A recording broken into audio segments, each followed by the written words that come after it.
Hello दोस्तों, आपके right side में उदास चेहरों के साथ ये फोटो है और आपके लेफ्ट साइड में मुस्कुराते हुए चेहरों के साथ ये फोटो है। ये फोटो दरअसल रेसलर्स का प्रोटेस्ट जो दिल्ली में चल रहा था आपसे पहले उसका है। पुलिस ने इन रेसलर्स को डिटेन किया था। डिटेन करने के बाद में उसके बाद रेसलर्स ने अपने उदास चेहरों के साथ अपनी ये राइट साइड वाली फोटो शेयर की थी। थोड़ी देर बाद में ही ये जो मुस्कुराते हुए चेहरों के साथ फोटो आपको दिखाई दे रही है, ये सोशल मीडिया और इलेक्ट्रॉनिक मीडिया पर वायरल होना शुरू हो गई। उसके बाद में रेसलर्स को खूब हेट मिली और लोगों ने तरह तरह की बातें बनाई। ये फोटो तो एआई जनरेटेड है, लेकिन ये एक बहुत बड़े प्रोपेगेंडा का हिस्सा है। और प्रोपेगेंडा ये था कि किस तरह रेसलर्स के प्रोटेस्ट को बदनाम किया जाए। दूसरी तरफ हम जब भी सोशल मीडिया खोल के देखते हैं तो हम स्क्रीन पर देखते हैं कोई ना कोई एक्ट जो किसी न किसी प्रोपेगेंडा का हिस्सा होता है, या फिर हम ये प्रोपेगेंडा वर्ड को सुन रहे होते हैं। आखिर क्या मतलब है इस प्रोपेगेंडा वर्ड का? किस लिए ये प्रोपेगेंडा काम करता है? किसके लिए ये फायदा पहुंचाता है? इसके पीछे के कॉजेज क्या हैं? आइए जानने की कोशिश करते हैं इस वीडियो में।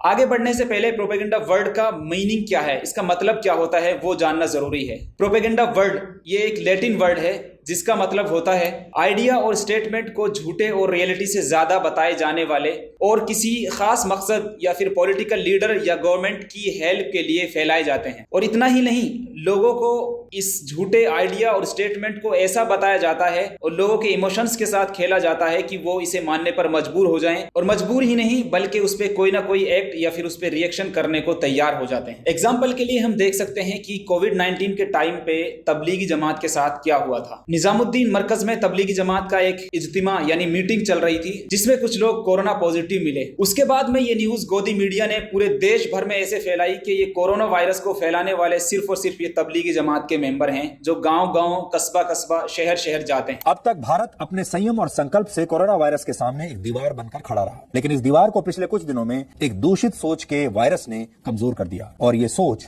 तबलीगी जमात के लोगों की है। और उसका रिजल्ट फिर यह हुआ कि तबलीग जमात के लोगों को जगह जगह ह्यूमिलेट किया जाने लगा, जलील किया जाने लगा। उनको गांव, कस्बों और शहरों में एंट्री करने से रोक दिया गया। कोई भी आम आदमी उन्हें रास्ते में रोककर जलील करने की कोशिश करता और मौका मिलता तो लोग उन्हें मारते पीटते भी थे। तो तबलीगी जमात के बारे में इतनी सारी नेगेटिव बातें फैलाई गई कि लोगों को लगने लगा कि कहीं ना कहीं इसके पीछे कुछ ना कुछ सच्चाई तो है ही, और लोग ये बात मानने पर मजबूर हो गए क्योंकि उनके सामने एक बड़ा प्रोपेगेंडा बनाकर पेश किया गया। इसका सबसे बड़ा फायदा तो गोदी मीडिया को हुआ क्योंकि उनकी टीआरपी बहुत बढ़ गई। साथ के साथ में कई पॉलिटिकल पार्टीज जो इस न्यूज को रोक सकती थी, रुकवा सकती थी, लेकिन उनको एक पॉलिटिकल बेनिफिट मिल रहा था, उन लोगों ने इसमें कोई भी कदम नहीं उठाया और उनको फायदा हुआ इससे। अगर हम अपने इस भारत की ही बात करें तो यहाँ पर मोस्टली प्रोपेगेंडा किसी आइडिया या आइडियोलॉजी को फैलाने के लिए ही किया जाता है, और अक्सर देखा जाता है कि प्रोपेगेंडा के पीछे कोई ना कोई पॉलिटिकल रीजन ज्यादातर छुपा होता है कि उनको कैसे ज्यादा से ज्यादा वोट बैंक बढ़ सके। इसमें खास कम्युनिटी को टारगेट करके उनके खिलाफ नेगेटिव बातें फैलाई जाती हैं और फिर इससे खूब पॉलिटिकल बेनिफिट होता है। तो अब बात करते हैं कि ये प्रोपेगेंडा किस तरह काम करता है।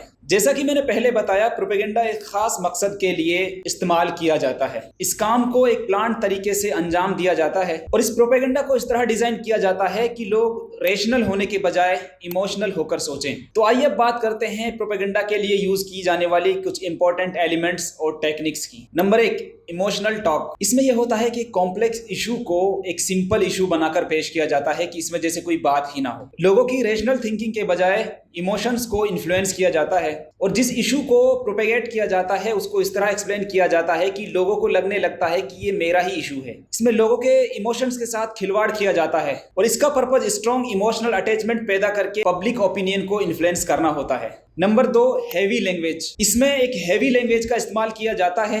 भाषण जोरदार आवाज में दिए जाते हैं ताकि लोगों की भावनाओं और फीलिंग्स को जगाया जा सके। नेगेटिव बातों को जिक्र करते हैं ताकि लोगों को आराम से गुमराह किया जा सके। Number 3, repeated words. इसमें उन वर्ड्स को ज्यादा से ज्यादा रिपीट किया जाता है जिससे उस प्रोपेगेंडा को आगे बढ़ाया जा सके। जैसे कि हम टीवी डिबेट्स में देख सकते हैं कि हिंदू, मुसलमान, पाकिस्तान, जिहाद, टेररिज्म, इस तरह के वर्ड्स को बार बार रिपीट किया जाता है। वहीं दूसरी तरफ हम देख सकते हैं कि भारत के चीन के साथ भी संबंध कोई अच्छे नहीं है, लेकिन उसका गोदी मीडिया बिल्कुल भी जिक्र नहीं करती है, या करती है तो बहुत कम करती है। Number 4, change of facts. इसमें फैक्ट्स को बदलना एक नेचुरल सी बात है, और उन फैक्ट्स में इस तरह बदलाव किया जाता है कि लोग उन पे आराम से यकीन कर लेते हैं। रिसेंटली द केरला स्टोरी नाम से एक फिल्म बनाई गई जिसमें दिखाया गया कि 32,000 हिंदू लड़कियों का धर्म परिवर्तन किया गया और उनको आईसिस में ले जाया गया। Number 5, dehumanising treatment. इसमें जिसके खिलाफ प्रोपेगेंडा किया जा रहा होता है उसको देश का दुश्मन बताया जाता है, उसे देश के लिए खतरा बताया जाता है, जिससे कि उस खास कम्युनिटी या उस इंडिविजुअल को टारगेट किया जा सके और फिर पब्लिक ही उनको डिह्यूमिलेट यानी जलील करना शुरू कर दे।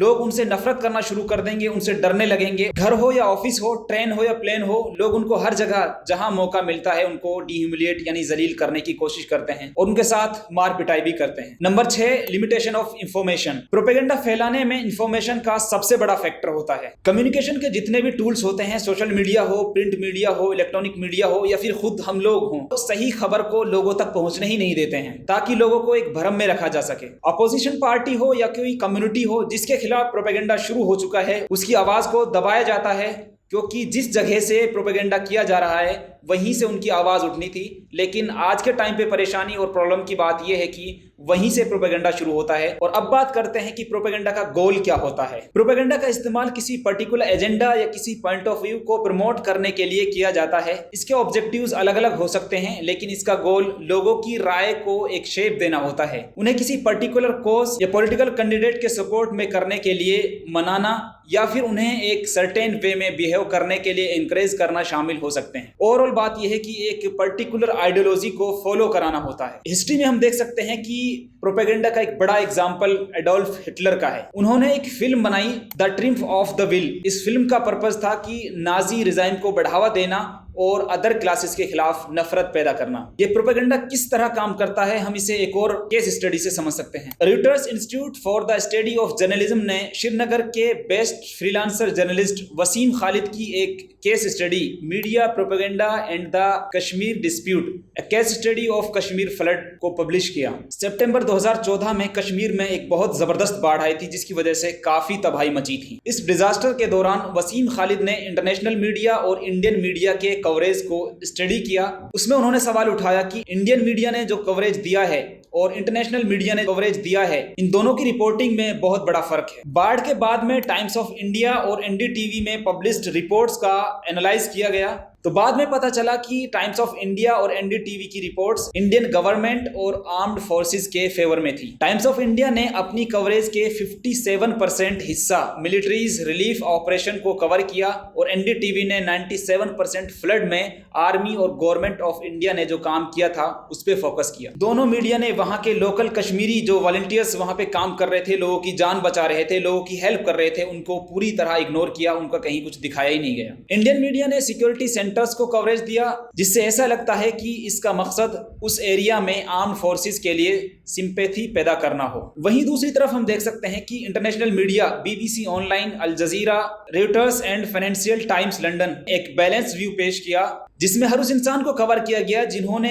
वहां पर फ्लड में लोगों की हेल्प की थी। और अफसोस की बात यह है कि गोदी मीडिया जब वहां पर रिपोर्टिंग कर रही थी तो कश्मीर के लोग वहां पर शामिल थे, खुद वो अपना पॉलिटिकल व्यूज, अपना दुख दर्द बयान कर रहे थे, लेकिन गोदी मीडिया ने उनकी आवाज को उसमें पूरी तरह दबा दिया, सिर्फ वीडियो फुटेज दिखाए और अपनी तरफ से जो मिर्च मसाला लगाना था वो सारा काम किया। I came to help my Kashmiri brethren, okay? But you see, they don't allow us to save our own people. Neither they are going to save them. They just save their own these army personnel in Suez. और वसीम खालिद ने बताया कि जिस तरह से Indian media ने वहां पर रिपोर्टिंग की वो इंटरनेशनल मीडिया से बहुत अलग है। तो अब आखिर में बात करते हैं कि इस प्रोपेगेंडा से किस तरह बचा जाए, इसके क्या टिप्स हो सकते हैं। Number 1, be aware. जब भी कोई न्यूज या फिर कोई वीडियो रिकॉर्डिंग आप तक पहुंचती है उसको ध्यान से देखें, उसको एनालाइज करें। आज के सोशल मीडिया के दौर में बहुत सारी फेक न्यूज बनाई जाती हैं और अब तो एआई जैसा टूल आ चुका है जिसके जरिए से बहुत बड़े बड़े प्रोपेगेंडे अंजाम दिए जाएंगे। तो बी अवेयर, उसको एनालाइज करें, उसको देखें, फौरन इमोशनल ना हो जाएं और किसी भी खबर पर जल्दी से यकीन ना करें।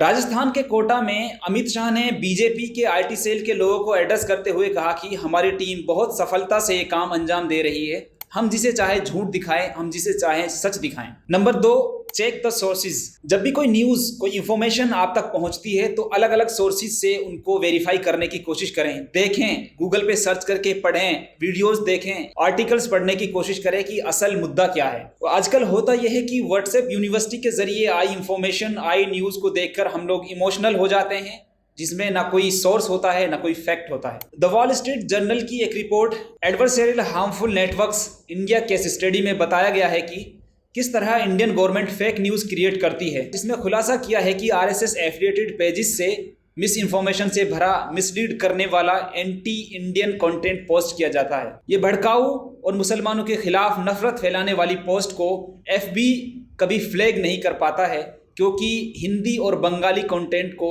आइडेंटिफाई करने का फेसबुक के पास कोई सिस्टम ही नहीं है, जिससे होता यह है कि आए दिन मुसलमानों के खिलाफ नफरत फैलाई जाती है।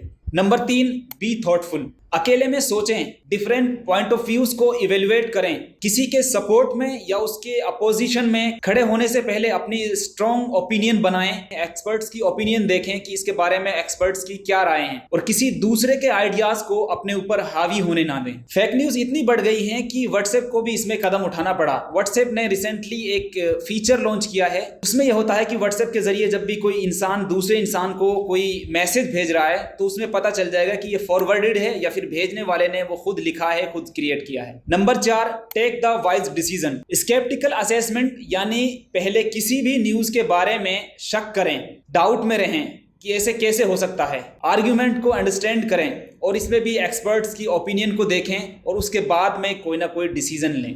तो दोस्तों, ये कुछ टिप्स थी जिनके ज़रिए से हम प्रोपेगेंडा से बच सकते हैं। तो ओवरऑल इस वीडियो में हमने समझा कि प्रोपेगेंडा क्या होता है, ये किस तरह काम कर सकता है, कुछ एग्जांपल्स भी हमने दिए और इससे बचने के क्या क्या टिप्स हो सकते हैं जो रिसेंटली अभी मैंने बताए। वीडियो पसंद आई तो वीडियो को लाइक करें और चैनल को सब्सक्राइब करें।